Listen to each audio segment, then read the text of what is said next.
Right, let's have a little look at what is going on here. As you can see, my fan belt has decided to leave the chat, so that's going to need replacing.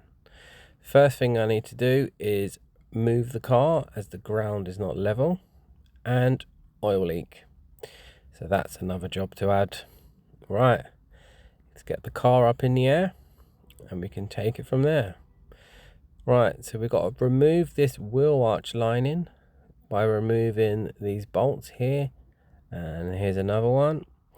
Once they're removed, we can get to the automatic adjuster, which is just there.